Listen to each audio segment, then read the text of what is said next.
first big project, you get to write like 5 different musical universes like this with traditional instruments, with perfect clients, it would seem. And all of a sudden you're like, can it only go down from there?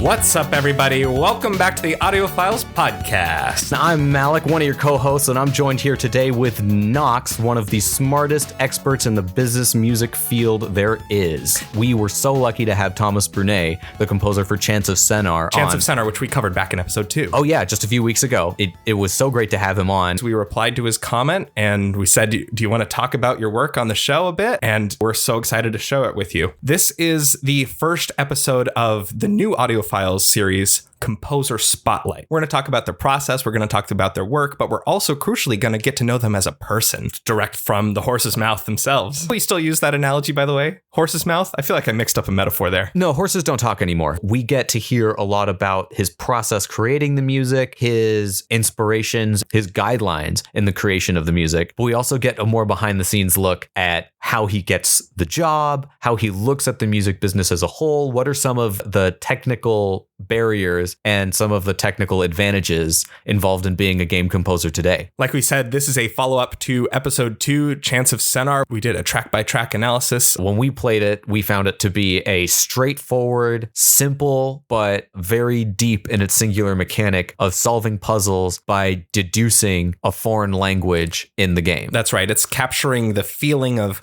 waking up in a foreign land and not speaking the language of the locals and having to figure it out yourself over time. We really hope you enjoy this really special episode of the Audiophiles where we put the spotlight on the composer. Welcome for our first Composer Spotlight, Mr. Thomas Brunet.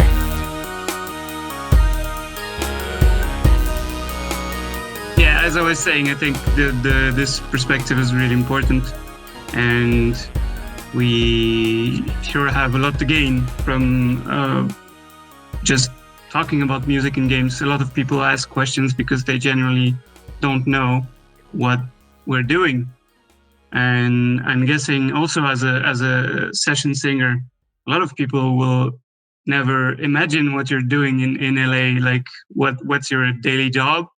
And I think it's fascinating to have a platform to explore this. And we're talking hours and hours of soundtracks sometimes, so years of research, and there's a lot to unpack. So interesting to me, though, that you use the word research there. It was there was a lot of research involved, although the brief I received was so precise in a way that the research was made easy by the fact that Julia and Thomas, the developers, really knew what they were doing and what they wanted from the start. So there was, as you know, 5 different groups in this tower, which all have had their different specific cultures. And everything in the game derives from these cultures, like the puzzles, the languages, the glyphs, the music, the instruments. So I guess the research was then a question of how do we invent something that would sound like what these cultures would come up with in a musical sense, and also sound like it's been there for thousands of years, and then obviously follow the instructions, very precise instructions. Right. Although I never felt, restrained by the developers or the brief or anything like that, and it was very, very comfortable for me. I'd love to learn more about that brief that you got. We really wanted to give each level its own character and its own sound. Also underscore in the sense that sometimes you get this little suspenseful, almost sound designy kind of pads. And as you noted, sometimes the music doesn't really use themes or melodies or anything like that. It's more like motives that appear, disappear, and reappear. And it's basically like some kind of great textile that just was ripped at some point in time, and then you can recognize the pattern that was formed before the rip happened. So this is what we went for, basically using different color palette for each of these levels, and then try to make them as coherent as possible. Because when you say a color palette, are you talking about, obviously each level has a distinct visual color palette, but there's also a distinct musical color palette? Exactly. Yeah. Color could be what you would say the first people from the how do they call them in English? The devotees, more religious ones. Devotees, yeah. Yes. Devotees use way more string instruments and almost nothing else. You could hear the same motive played on the strings and on the flutes, depending on which level you are, but the color is different. And obviously, like the musical color, obviously it's useful because we wanted to express that these people used to know each other and talk to each other, and they cannot anymore. They can't understand each other anymore. So you were consciously trying to portray the main theme of this game through the score. Yes, like what I think music should do. That's a grand statement, but what music could do in the best circumstances is to say something that the rest of the game couldn't really say, because you don't want to say it outright, because the basis of the game is you have to use your own observational skills, right, and skills of deductions to understand the world, because nothing is explained to you. So a lot of things are explained through puzzles and even the shape of the glyphs. But then the overarching story of this tower and these people, you could observe like the sculptures on the wall and kind of get a sense of this. But then the music kind of comes and confirms it. Although it's I guess it's mostly subconscious at this point. You don't really click that, oh my God, this is the same motif as the devotees used, and so these people used to be linked. I don't think you would make this kind of deductions unless you were clearly a musician or looking for this in the music. But I think it is felt more than observed, I guess. So what is that process like, and how do you approach working with music that's actually meant to be heard by the players and the people in the world? Well, what I did was ask the developers outright what's our resource budget involving, assets. Right. What kind of musician can you animate? What kind of instruments can you put in the world? So, and when you're talking budget, just to be clear, we're talking in game dev budget. We're talking about resources being computing power, not money here. And right. Also production capabilities, because there were like basically 3 people did the entire visual part of the game, and most of it was Julien, which was my direct, how do you say it?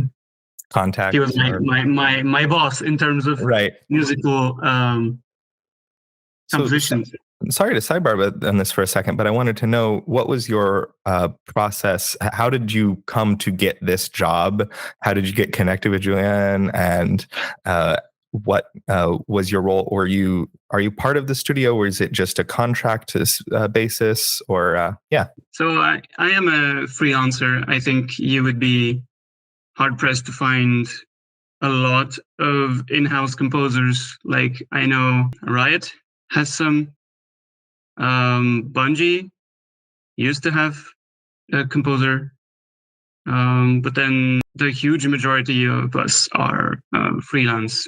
Right. Or have their own production companies or similar systems like that. And what happened to me with Chants of Sennaar is like, it never happens. Basically, they found me on Twitter and they saw a post. And that's to say the importance of when you're an independent artist like that trying to find work, the importance of showing your work online and also communicating, being part of the discussion around the area where you live, because that's when you're you're going to meet people face to face, and that's where relationships happen. Right. And, everyone knows Williams and Spielberg are doing most of their films together. And the same kind of relationships can be built in games, I guess. And what we did with Run Risk was really, from my point of view, with this kind of relationship where you will want to keep working together as long as possible and, in the best way possible. So they found me on Twitter. They looked at my post and they listened to my music, and they found that I was making very specific different types of music they were looking for. And they had this document, this spreadsheet with all the different musical cues they needed with, emotional descriptions. Wow. Like So you what got they a wanted. very detailed brief. Yes. Which is not always. No. It was really comfortable, as I said, because Julien is also a musician, and he's been artist for decades now, so he knows, and a freelancer, so he knows how to speak with us, Right. basically. And I had this insanely detailed brief, and then I had references, and then even if I wanted to kind of break this, I still could do it, and he would say, well, that's not what I thought, but let's keep it. It works. It's nice. So it was really an ideal situation. So you found the team really easy to work with. Yes. I guess it's also a matter of size. Like 2 people doing the entire game is way less open to confusion and quid pro quo. And, communication in a big team can be a huge part of your time. Have you worked on some projects with larger teams and appearances? Now I'm working on a somewhat bigger project, and it's at the beginning, it's a bit, you have to find the right person to ask these questions. If you want to be as efficient as possible, you need to know, I guess, 2 or 3 people in the team and have them answer your questions, because otherwise you'll just get lost in like digital paperwork and phone calls. But then when you're just working with 2 people and one of them programs the entire game and the other one does 99% of all visuals, it's easy to find answers to question. So with him programming, I'm curious, what was your role in the implementation of this? I had none, because they also have a sound designer who was the only one touching the Wise project. And I was like, nice. I just have to write my music. So what were your deliverables, if you don't mind me asking? Stems, sections. Sometimes it's not the most interactive score, so the exports were a lot of basically just loops, and a few action scenes needed a lot more granular thinking, but we're talking like maybe 3 or 4 cues out of how many? 30? Wow. Okay. So how much of the game was completed when you got started? Did you get to look at gameplay? Did you get to look at concept art? What kind of things did you get to behold? Well, they just signed a contract with Focus Entertainment, the publisher, and they had completed half the And game. what year is this? 22. 22. Okay. Yeah. And around March or April 22, they contacted me and they already had half the game done, which is why I guess they had the contract with Focus, because you could see these 2 guys just did half a game and it was already looking very, very well, pretty original, pretty well thought of, and, straightforward. They didn't go into 1,000 different mechanics, 1,000 different directions, even if the idea sounds insanely good at some point. And we did this with the music as well. So I'm 100% sure they did this with the whole game. And they looked at their ideas and they said, is this original enough? Is this fun? is this necessary? And if at least out of three of these questions were answered by a yes, they would keep it. I am pretty sure it was something like that. And that's so cool. Was that an actual, these questions you're asking, was this like an actual thing you discussed with them? Well, what we did with the music was ask at the beginning, like, what degree of dynamism do you need in the music? And the first thing we thought was we couldn't afford a very dynamic score, firstly, and secondly, it would be very distracting. I want to make sure that I'm understanding right. That term dynamism to you, or the dynamic, what does that mean in this context of music, in game music? It means an interactive score. Like basically, you do something, the music reacts. Right. And you would do that in great length in, action adventure games or RPGs or, like. We're talking about when the boss gets down to low health and it adds a new strings line. Yes. A new string, right. That kind of stuff. Yeah. And with Sennaar, you have almost no action, almost never, you almost never need the music to change rapidly, and if you did that, it would be distracting or annoying or both. And yeah, we just decided, let's go for a more linear approach, which means most of the tracks have a beginning, a middle, and an end, and they will almost never differ from one playthrough to the next. Now I gotta ask, what, like, as a composer, did you prefer that? Or would it make any difference to you if they asked you to chop it up and then you heard it in a million pieces when... It wouldn't make any difference. Like, I think what it amounts to what is best for the game in the end. And obviously you wouldn't write exactly the same thing if you knew it would be interactive score. But I don't think there are limits to what we can do now with software like Wise and Fmod.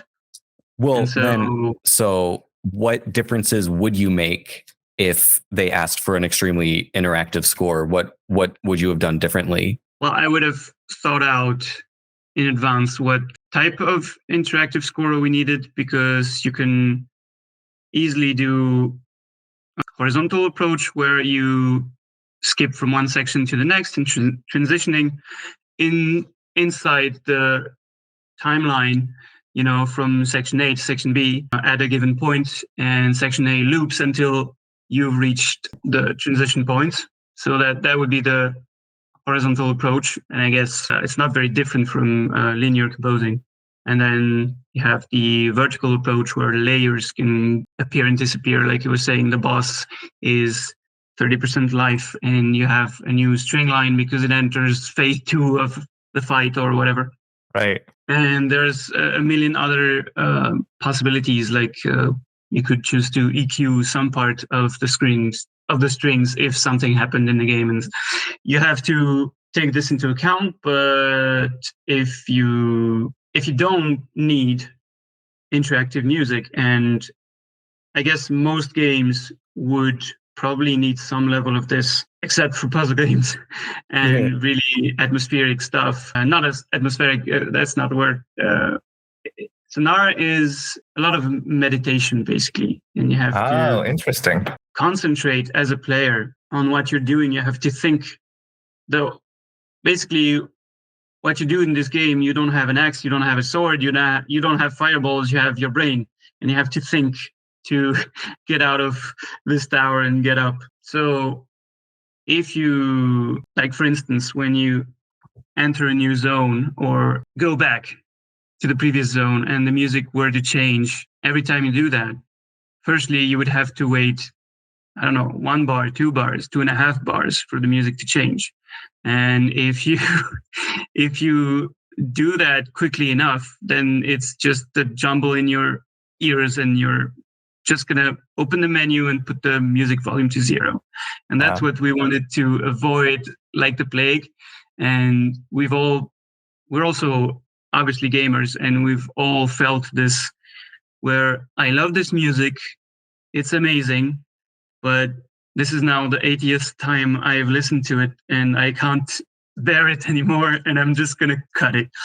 And you feel bad because as a musician, you're like, oh, but there's so much work. And I usually don't. Right. I find that especially like music in a boss battle, you know, when I'm really frustrated, like I'm already experiencing the emotion of frustration from this boss battle. And then I hear this annoying like intro into the level again. Oh my God, I have to hear this again. Like that's some of the worst. Unless you're writing the music for Baldur's Gate 3 and you're writing the best boss battle music ever, then maybe refrain from looping it too much. Or we actually had a system in Sennaar to prevent the loops from coming back too often. And there are large silence segments. Like basically that every was loop. something I noticed that I would maybe hear the music when the first time I entered a zone, but then didn't hear it when I came back to it. So that was all intentional.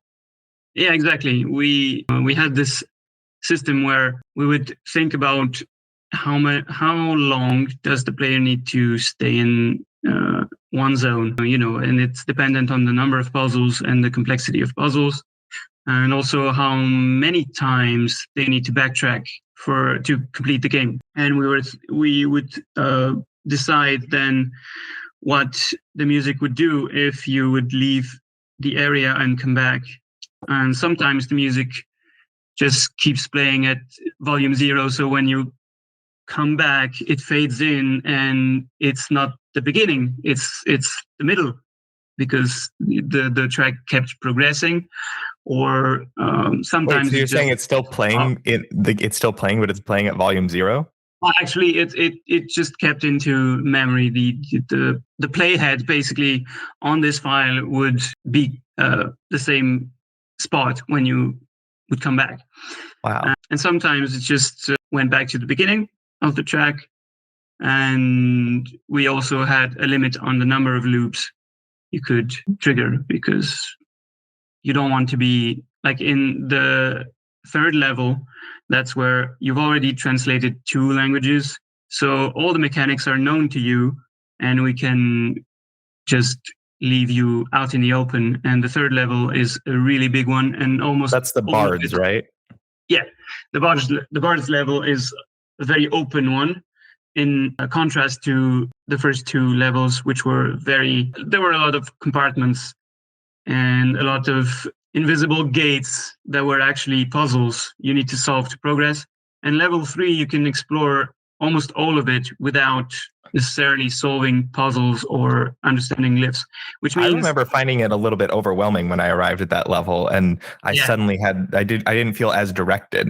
And that's on purpose. Exactly. Well, the feeling they wanted you to feel was, you know, arriving in a country where you don't understand the language, you don't understand written language, and you have to deduce, okay, this means I need to go left and I need to ask this guy where I am right now because I need to go there. And this feeling of being lost, it's on purpose. Well, like several minutes ago, you mentioned, and now we're back to the bard level, so I need to know. You said for budget reasons, technology and money wise, there were some instruments for animation on screen that were off limits, and I gotta know what instruments are harder to animate than others. I have absolutely no idea, because I just asked the devs, what do you have? And they already had up to the 3rd level. And after that, you don't see any characters playing instruments, or they're just assets from the first levels reused. So they had a lute, flutes. And basically, when you encounter the lute player in the first level, that's just one instrument. And they already had this character in this animation. So they just directly asked, okay, write something for lute. And I didn't really have to ponder anything. But then with the theater play, we didn't have all the characters on stage, I think. Or maybe they did, but they didn't know if they would be visible or if they would be animated. I don't remember exactly what the questions were, but I remember we had to determine whether or not flute and strings would be kind of on the forefront because you would see them on screen. And it ended up being flute and violin, which is not on screen, I guess. So yeah, a lot of instruments are not on screen, but you're focused on something else at that moment. So I just said, let's write something nice and see if it looks good, even without seeing the percussions or the violins playing on stage. And Yeah. Because we couldn't really afford animating an entire ensemble, and obviously you don't And see having all fingers, synchronized to the music. you don't see strumming, you don't see fingers. It's not The Last of Us, we didn't have this budget, we didn't capture anything. That leads me to what I really want to know as a musician. Who found the musicians? Did they leave that up to you? Did they bring on the musicians themselves? Where'd you guys look? That kind of thing. It was all up to me. So I started first. I needed a studio because I didn't. I had a few leads, but I never recorded as many instruments before. It needed to be in a professional studio, not my home studio where I do my own stuff. It is what it is. But this needed a little more. So I visited a few and met with the people there and the people in the studio in Arcachon, Studio du Bassin. I met with Stéphane, who is the owner of the studio, and he was a composer for 15 years already in films, documentaries, and he knew a lot of people. So basically, he introduced me to Sylvain, which is the flautist. How do you? So Sylvain introduced then the entire ensemble because he knew basically everyone. He worked with tons of people. He's a very, very talented flutist, and he's been basically all over the area in the Southwest. I don't think you would find a better musician or a nicer person, actually. So yeah, it was also a very nice human experience, Did you write all the parts out in MIDI first, or what was your process for that? And what did you hand the musicians? I had to write demos pretty fast for validation, so I did the mockups, and then I wrote the sheet music. I had help with this as well, like all the copying. Some tracks needed orchestration, so I had one person help me with this, and then I gave the musicians all the parts. Which there's a funny story about this. Is we printed out, I don't know, 150 to 100 pages of sheet music and parts, and we had two piles of paper. One had red little dots on them, and the other pile had yellow dots. And the red dots was we absolutely imperatively need to record these, otherwise I'm in trouble. And was this like in a day session? How long did you have? We had 3 days in total. 3 days in the studio. Strings, one for woodwinds, and an extra one for the clarinets and the vocals. And yeah, it was tight. Fortunately, we had like international class musicians, which they went through the red pile like butter. And we didn't even touch the yellow pile because basically there was no time. So a lot of stuff is MIDI in the soundtrack because, that's what it is. And we ended up recording 11 instruments with 6 different musicians. And wow. It was a wild 3 days. It was awesome. I would recommend this to anyone. Just basically sit there and, these sessions, they're a tremendous pleasure because you get to hear your music in a way you would never have imagined. If you give your page to someone who knows what they're doing, it's like, is this even my music anymore? I wrote the notes, I know what's on the page, and it's absolutely marvelous. And then there's yet another class of musician who basically direct the entire session themselves. these people are like machines, not in the sense that they don't have human emotions. They are overflowing with human emotions, but they are machines in the sense that they hear through these pages. I mean, they're not the most complicated music ever, but still, they just sight read it. They have the right emotion, the right feel. First take is good. Let's go to the next take. And they basically just were so used to film music sessions that it was a breeze.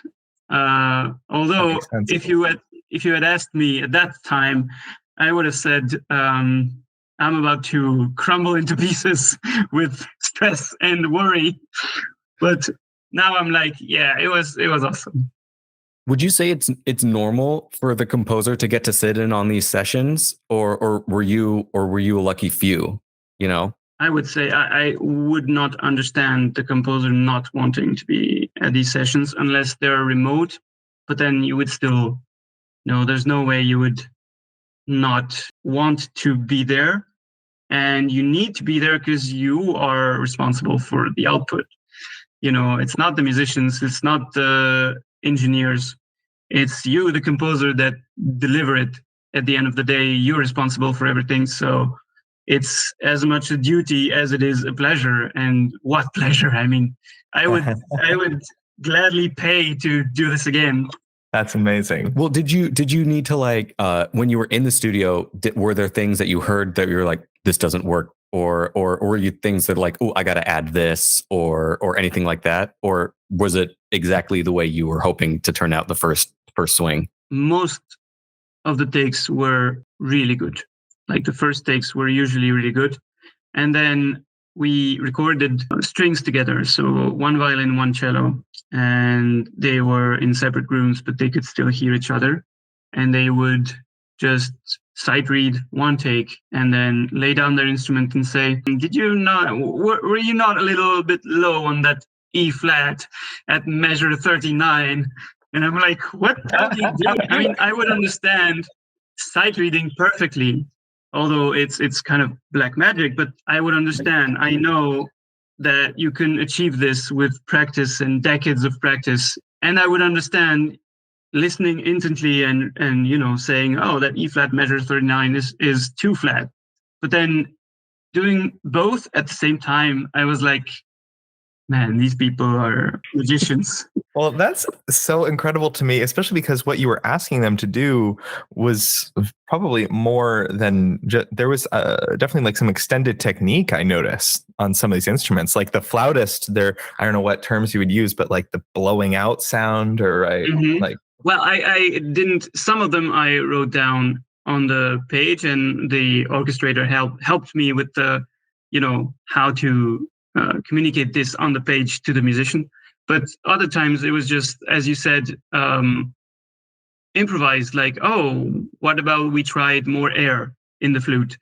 And so Sylvain is like a veteran, and he knows.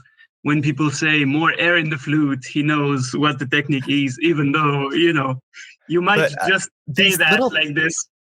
These little extra sounds you added, like with this extended technique, it gives the score such a feeling of like charm and whimsy. That's so nice of you to say. It's the best compliment you could actually make, because we really wanted to nail this.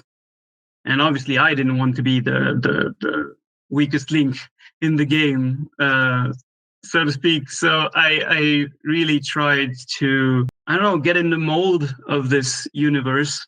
Although it's not really a mold, because I got to experiment a lot. But you know what I mean.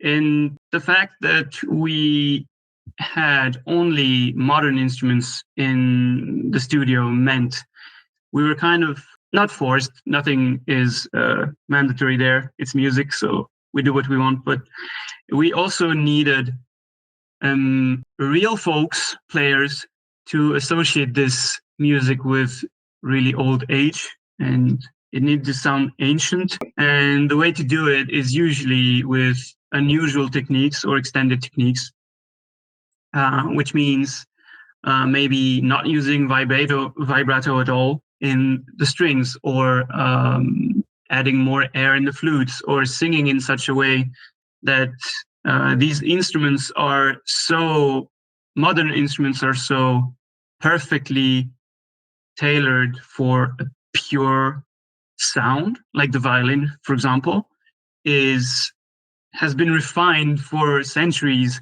to sound, pure and not gritty like a fiddle or a peasant violin. It's an instrument that is supposed to be played in a 25-piece section. And if you add a lot of harmonics, if you add detuning, if you play it like a fiddle, or if you play it any differently, you wouldn't be able to have this huge orchestral sessions because they would not exactly sound right. But we were aiming for the opposite of this, and we wanted the high levels of impurity. Because how did you do that? Well, firstly, you can just say, okay, we need traditional music that's not from anywhere in the world. We need it to remain fictional. We need your instrument to sound old. And most musicians would already have inclinations as to how they want to try to make it sound this way. And by doing this, you also allow your music to resonate in a way that wouldn't be possible if you told them, okay, I want this extended technique and I want this note to sound like this, and I want you to stop here, and I want you to do this and do that. So the first ingredient, I would say, is to let the musicians, exercise their craft. They've been waiting for these kind of moments for decades. Experimentation is the key, and trust also. You have to give your baby to someone else. And you still have some level of control, but at some point you're making, I think, a video game or a soundtrack is something that is bigger than one person. You have to, and you don't have to.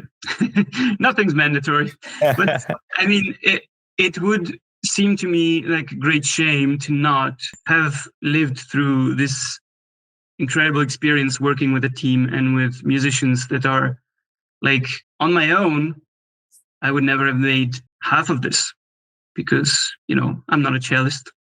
I'm not a violinist. And all these different sensibilities add up.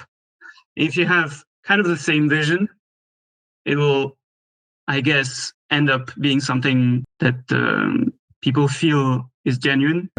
What does that authenticity mean to you? I guess one has to just dive in and take risks, measured risks maybe. Just whatever the length of the leash is that you have with this project. Like, you couldn't write something, you couldn't write a fanfare, you couldn't write a metal cue, but you would have a degree of liberty, right?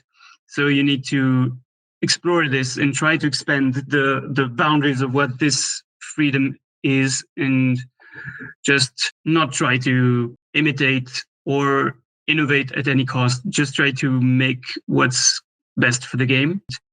Can you talk to us a bit about how different studios approach that differently, and at different levels of the industry you go about that differently? Well, I can't speak for huge teams and huge studios, obviously, but it very much depends whether they want to, or they have the budget to hire several people for the audio.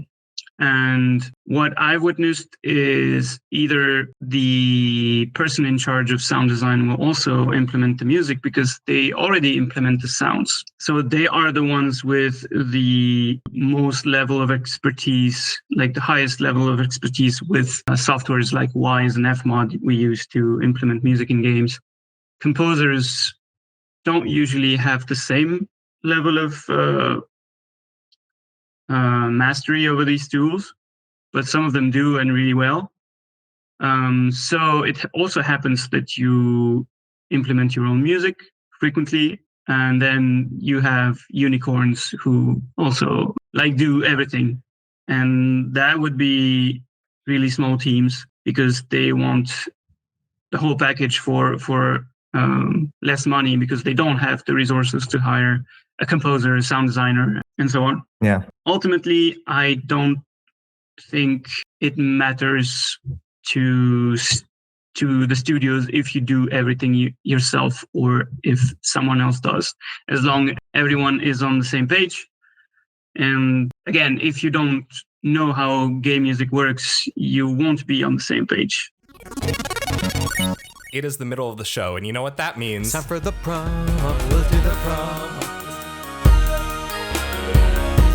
This is our first big step in this channel. We are really, really excited to share with you our first Composer Spotlight episode. This platform built around elevating video game music is worthwhile. And if you're listening to this right now in the week or even the month that it came out, congratulations on being a part of the movement early. A lot of big changes on our Patreon. We've got a $3 a month tier. You get an actual card sent to your email inbox. And our $5 a month tier is going to get your name read out loud on the show. That's right, we're calling that our patron tier. You can still be a part of this movement by sharing our shorts on Instagram or TikTok. And if you still want to stick around, you'll find us on Discord. You can join our Discord server. All right, let's get back to the show. I also want to take time to get into you as a composer more. Part of the other goals of this thing we're doing with the audio files is to highlight individual artists, the work that they're doing, and the careers, and tell what I think is some untold stories about what it's like to compose for games. So would you mind just like giving us the old, like, how'd you get into this? What do you want to be doing with your career? All of that kind of thing. Sure. So I started out as a percussionist in mostly orchestral settings, and I branched into guitar and piano later in my life, and I actually had a good 7 years working as a French literature teacher in high school. And then I decided my teaching days were done, and I quit my job as a teacher and decided to try my luck as a composer. So this was like 2 years prior to being hired by Randisk for Chants of Sennaar. And during this time, I obviously posted a lot of music on internet. It's still there. And that helped me a lot to forge my sound, my craft, know how, like, what kind of music I wanted to be writing. And also I spent a lot of time learning about marketing and communication, social media, all this kind of stuff. It's something you have to think about when you don't have the client base at all. It's a part of the job that I frowned upon a lot, and I still do sometimes when there's stuff to do and you're going to spend your whole day either writing emails or posting on social media, but it's never actually such a pain to me because I know why I'm doing it, and it never feels forced. So in a way, it's always like I just need to talk about this because if I don't, no one's going to do it. And then I tried basically every social media out there and ended up deducing that Twitter and LinkedIn were probably the two most effective ones for games. Well, it seems to have worked. I mean, if you said that that's how they found you, right? Yeah. But then I also cast my net pretty widely and tried Instagram and Facebook, and it never really seemed to click. I guess there's a generational divide between Facebook and Twitter firstly, and then the people don't look for the same things on these sites. And if you don't think about that, and if you just use them blindly, then your efforts it'll basically be a wasted effort. So I kind of stopped communicating on Instagram, or just really episodically. And so yeah, most game devs were on Twitter, and now they're kind of migrating slowly to Blue Sky. But the most effective professional wise is still Twitter. And then LinkedIn is great for everything very official, very it's definitely less relaxed than Twitter. Right. But still, when you get industry connections, usually you want to use LinkedIn. How do you go about expanding those industry connections, and what are the networking opportunities for you in your career so far that have been really impactful?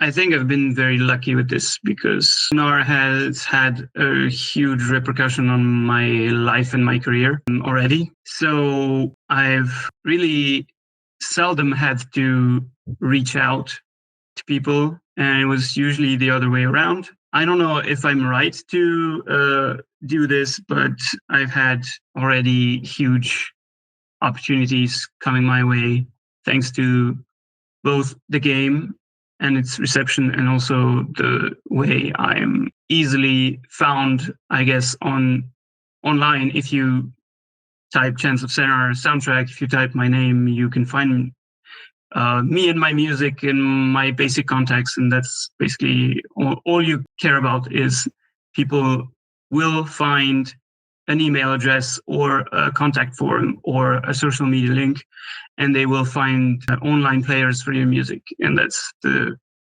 essentials, I guess. And then connections through LinkedIn come from people I've worked with already recommending me. Very little cold outreach, because I personally despise when people do it to me. And I'm usually flattered actually when that happens, but the little pang of who is this and what they want with me, what did I do? And usually we're very many composers online, so much so that you would be hard pressed to find an official job offer for composers in games. Right. There's like 1 or 2 each month, and 10,000 people apply almost on the first day. And you're like, this is wasted effort there, right there. It happened that I applied a few times, but then it's just, if people don't recognize you and don't know you from somewhere, and I'm guessing it's the same in entertainment all around, they will most likely go to the person they know or someone recommended by people they know and trust. And it's just human, I think that you're onto something there. That's been my experience as well. Yeah, I often hear people say, oh, the nepotism and this kind of theories. I'm not saying it doesn't exist, but this is not what happens in 99% of the cases, that people just want to work with people they know and trust, or people recommended to them. And now, like, you probably encounter that too, right? As a gigging musician. Yeah, I guess. Oh yeah. Yeah. People call you if they like you and know you. And if they don't know you or don't like you, then they don't call you. Yeah, exactly. And they would probably not answer your call, or would just politely tell you they're not interested. And it's human, I guess. And it's just the fact of our industry that you wouldn't give $50,000 to someone to handle your project if you didn't trust them. So when they contacted me, Randisk, about Chants of Sennaar, when they contracted me, I had to write demos, and that's perfectly normal process. But others just don't need demos and are like, when can you start? Tomorrow. Oh, good. Here's your contract, or send me your contract and I will sign it. Sometimes it happens like that. So you just said something that sparked a question for me, which was in our industry. What industry do you see yourself being in? To what extent are you in the games industry? To what extent are you in the music industry? I am very much in the games industry. Regarding marketing, like music marketing, I mostly market myself as a games composer, but I'm a music composer who happens to be a gamer and a lover of games, and very much loves the way his career has taken him deeper and deeper into games.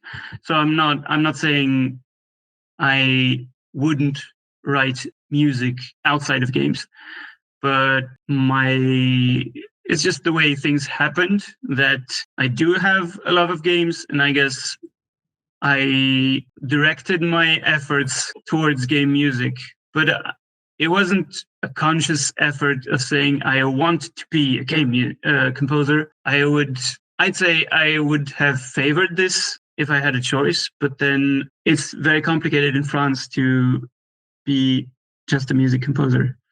Yeah. Because if you work in films, you have to collect your royalties, what we call droit d'auteur. They're not exactly working the same way as royalties. And it can be a pain for game publishers to talk and to estimate what kind of money they would need to invest in a composer that's in the French PRO, which is called SACEM. And if you are a member of SACEM, you can work in films because then you can collect your income, your royalties, because the upfront fees are very small compared to games. And in games, it's the total opposite. If you are a member of SACEM, then publishers and developers will shy away from you. And there's a very long history about this fact. And I know there are contracts between certain publishers like Ubisoft, which are obviously huge, and they can afford to have people in accounting who are paid. They have accountants and lawyers. Yes, and there are some heavy calculations to do when you're a huge publisher and you have several composers you have to pay royalties to, as opposed to percentages set by contracts.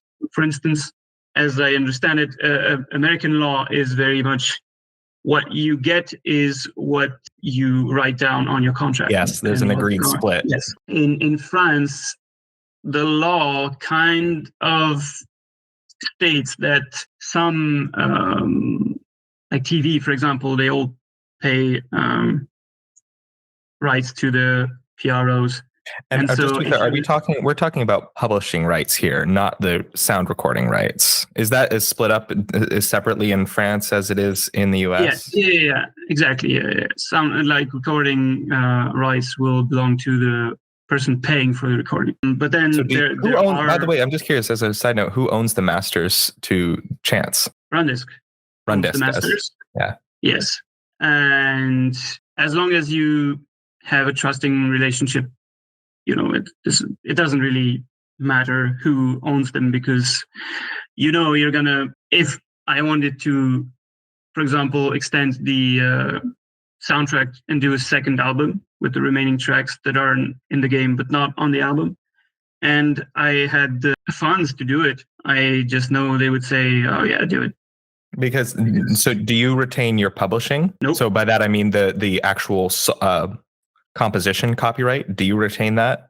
Oh yes, yeah. This is like, French law is very, very strict about this. I can't, it's illegal to sell or otherwise give away your basic rights. No one can say, ghostwriting would be totally illegal in France. Just because, yeah, that's totally different than how we have it set up in the US. Interesting. Yeah, that's what I meant with the difference between royalties and what we have. And so anyway, it's complicated, and people smarter than me have been working on this for at least 10 years now, and it's still ongoing. But yeah, I couldn't easily switch to, say, film score writing because of this legal predicament in France. And if I were to write music for an American film that's been screened all over the world, I would get my fair share and my income. But for the territories of France, it would be a bit of a pickle. Anyway. Wow. So I love this nitty gritty conversation, because I think that these are the kinds of conversations that we need to be sharing with each other as musicians, as an industry, to kind of help each other out, right? And understand what's normal and what's not. And especially when that gets so complicated, when we're talking about different territories like the US versus France, that must be. So I think I'm really impressed seeing you as not just the artist, as the composer, doing the actual art of making sound into emotional meaning, but also the business of being a composer. That must be a very fine line to walk. And doing all this administration and royalties, as you're saying, and the marketing of it. But how does that ever get in the way of actually working on the art of it? Well, I'm not gonna lie. At first, I didn't know what the hell I was doing. So you kind of learn from your mistakes, and fortunately, I didn't do any rash decisions or big mistakes. But this is, it's a fine line to tread. As you said, you're constantly fighting the urge to just leave it for other people to decide, and that's when possibly your career will not go the way you intend it to, because then anyone can decide for you. So you have to be knowledgeable about at least the not necessarily in the details, but about laws, and specifically music laws, and how they relate to the games industry, because these two industries I found are very much opposed to one another, at least from where I am in France. I would say the music industry is very attached to their way of thinking and their way of protecting artists. In the games industry, you will find a very software-centric philosophy. In software, in programming, for instance, royalties don't exist, and you wouldn't pay a programmer monthly fee for the exploitation of his work. But then artists, at least in France, musicians are used to it being the other way around. And it can create very deep confusion in people. And to avoid this kind of confusion and a lot of efforts and a very long procedure to get to the bottom of it, even French publishers, games publishers would have an easier time hiring a foreign composer. It sounds like you've learned a lot about the business of how to be a composer in the games industry in France. Well, I've spent a lot of long nights reading. So if you could go back, I'm curious if you could go back to like yourself when you were starting your career, or like just still in school, like what advice would you give yourself? What would you say? Hey, make sure look out for this kind of thing. Look out for people who ostensibly tell you they're your friends, because usually friends don't really need to say that. And I've had a few adventures like this where you don't really need a contract. You don't really think things in advance, because we're doing things old school. I don't know. We're friends. We're just buddy. Let's do it, man. This kind of discourse is fine if you don't intend to make it your career, because it's also fun to have side projects and just pick up the guitar and jam. But that's not what you want. If you want to make this into your career, you should run away from these people. Never start working without a contract. That's a great specific piece of advice right there. Yeah, and one of the things, maybe you'll tell me more and teach me about this, but I think I read something regarding music marketing specifically, where there's a difference, or marketing in general even, there's a difference between the price of something and the value of something. And people will associate the first number you tell them with the value of your work. And then if you say, okay, let's negotiate, let's see if we can't do like less music or less instruments in the music, or have more time, further away deadline, and then reduce the price. People will still associate your work with the first number you give them, which is the value. And my advice would be always give a first number which you think is slightly too much. And you're like, I would be satisfied with like 10% less or 5% less. But, let's just be honest with ourselves, and it's a lot of work, and it's taxing. And in my case, I would have been inclined to do the opposite, being like, I'm starting out, and I'm just a musician, I'm just a composer, and I do what I love. And society also incites you into this vicious circle where you're not really working, right? Because you're not lifting heavy weights, and that's true. You're not. Malik, do you have some experience with this? And that can be true. Also, is true. But on the other hand, you're a highly specialized, highly dedicated professional, and you often work nights and weekend. Although I don't do that anymore, but this would also be a great piece of advice to my younger self. Stop working at, 5, 6, 7 p.m. Just stop answering your email, stop answering your Discord, disconnect, and go play a game, go live your life, go play with your kids if you have some. And also weekends, don't answer anything during the weekend. Some stuff, I never took it too far, but if you don't, as someone I love once said, being on your own, being a freelance, and being your own boss often means working for an imbecile. And so from your own mistakes as your boss, and you have to think, okay, I'm my boss. What would my boss say to me, and what would I say to my boss?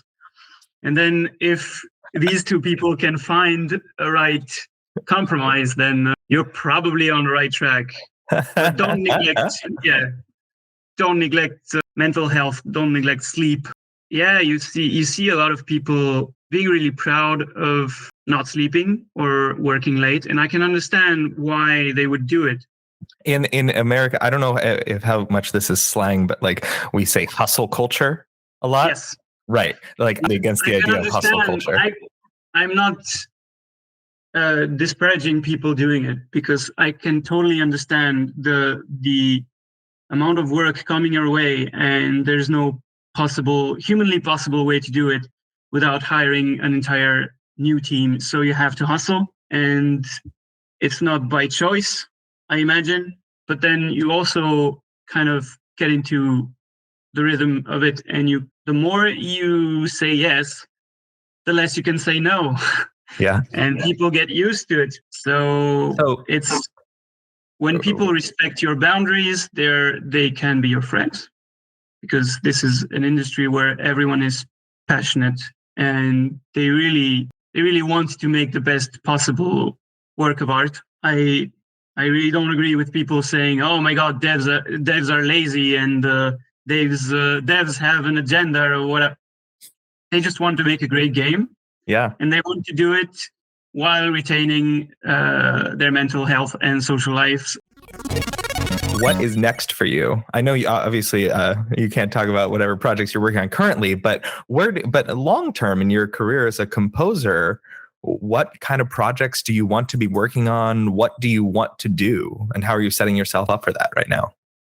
That's a very interesting question in my case, because it seems that I've hit this is my Chants of Sennaar is my second ever game score.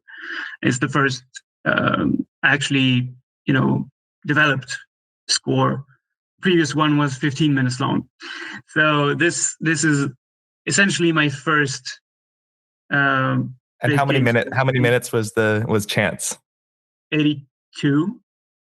Wow. Yeah. And it feels like I've hit the bullseye, because obviously if they hired me, it was because all the music they heard corresponded to their needs, which were many. And obviously for me, it was like the perfect example of something that would probably not happen again, because I'm really passionate about traditional music from all around the world. I've been teaching Brazilian percussion. I've been learning about African music, about music from my country, specifically traditional music. And this is something I really wish to explore, and you can never explore it 100%. It's too rich. And then, first big project, you get to write like 5 different musical universes like this, with traditional instruments, with perfect clients, it would seem. And all of a sudden you're like, can it only go down from there? So I think I want to keep doing new things, and I'm very fortunate to be able to do it with the next project I'm doing right now, which I can't talk about, obviously. But it's something very different from Chants of Sennaar, and I couldn't be happier. And I'm very grateful that I get to do something so different, because I think as artists, we have this tendency to fall into patterns, I guess. And it's how our brain works. But it's one of my great fears that I write something and I'm like, how is this different from this other project I did, and how did I personally progress? So I'm very happy with the project I'm working on right now. I have 2 other games coming up in the next months or years. So I'm really happy about this. So yeah, Fantastic. I guess, yes, it is. I guess most importantly, I would hate to be, stuck in the same styles forever or the same methods. I'd like to do things differently. Maybe, one of my big dreams would be to assemble a team of musicians and just to lock ourselves up in a studio for 2 weeks and bang on stuff and find What's the percussionist in you? what can I say? And just improvise and collectively find something that people would say, I never quite heard something like this before. And that would be my dream project. I want to end this. I want to get, because this is kind of what we're doing here. We're blending music and video games, right? And talking about these 2 different worlds. So why don't you give us, I want a music recommendation and a game recommendation off the top of your head. Okay. The soundtrack from a small French game called En Garde, which is a fencing game. It's from 23, Jean-Claude Charlier. The game is called En Garde with the exclamation point. And the soundtrack is on YouTube. Okay. And this one is, you want to listen to this one. What's so cool about it? It is so rich and explosive, and you can listen to it 20 times and find 20 different things that you haven't heard before. The orchestration is so well made, and the mixing and everything. I don't know. I find it really fascinating. Also because I would be utterly incapable of writing something like this.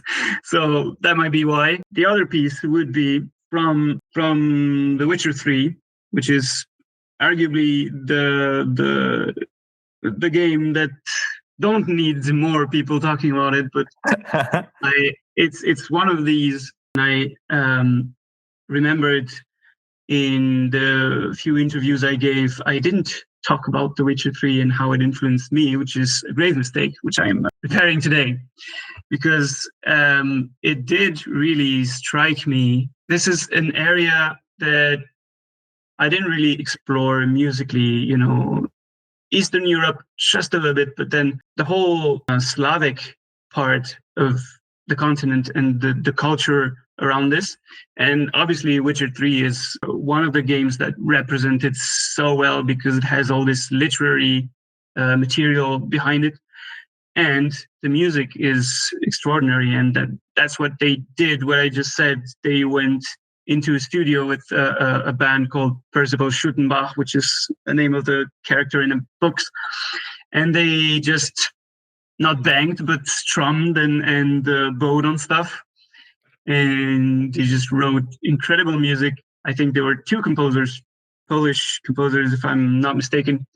And then the band couldn't read sheet music, and they still did something that I haven't heard anything like it before or since. Especially the string sounds totally hypnotized me with this. We're talking about the pure sound of the violin, this is not it. This is like the grittiest possible sound you could get from I don't know what it is, probably some kind of viola da gamba or something Right. in the vicinity of that. But yeah, it really shaped the way I wanted parts of my writing to sound like. The more somber parts, let's say, are very heavily influenced by The Witcher 3. At least the traditional part of the score. A game that I played, don't really. I know have it can be a lot of hard time. as an adult to actually have Yes. time to sit down and play games. Yeah, this is the curse of our profession. Oh yeah, one of my main pitches for when we started was we just don't have time to play games anymore. So if we don't do it for work, it's just not going to happen. Yes, let's make it our job. Yes. And Baldur's Gate 3 just ate 100 hours of my time. I know. I'm 130 hours in and I only just got to Act 3. Yeah, I don't regret anything. What class are you playing, by the way? I have to know. Warrior. But I need to do a run with Bard. I was going to say. Musicians have to play Bard. And the Dark Urge Bard at that. I've played Baldur's Gate 3. I've played Stray Gods. Stray Gods, maybe. Although it is a big game. But I feel I expected it to totally explode. But that might be my very biased way of considering anything Austin Wintory works on is unattainable and should be venerated as such. When you look at how complex the music is in this game and how it evolves, it follows your choices. I don't know if you're familiar with the Stray Gods. No. It is a video game musical. Wow. Which means you're playing characters that are singing, and you decide how their personalities will evolve, and you have like 4 different paths to take. This and you can definitely mix sounds and like match, something we should be interested in. and every decision changes the music and the lyrics, and obviously the story. And this is like, when I saw that, I was like, who apart from Austin Wintory could stuff like that? And it's incredible. I think he did a lot of behind the scenes, and I think it's 90 something sessions recording. Wow. I'm guessing a huge chunk of the budget went into music. Right. Which for a musical makes sense. It makes sense. And it's amazing. I would advise anyone to play it. Yeah, that's my pick. Well, thank you so much for joining us. This has just been Likewise. Everything we could have wanted and more. I'm glad. I've had a blast too. And if you want to chat at another point in time or speak about something else, let me know.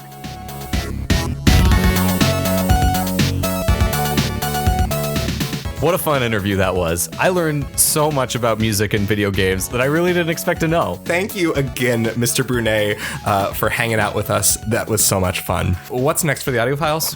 Pretty sure we're doing Forza Horizon next. Forza Horizon 5. That's going to be fun because we're going to get to dive into licensed music in games. Yep, the unscratched itch of our channel so far. The audio files is a movement of people dedicated to elevating the stature of video game music. And we're really, really excited to have your support. And until next time, play with sound.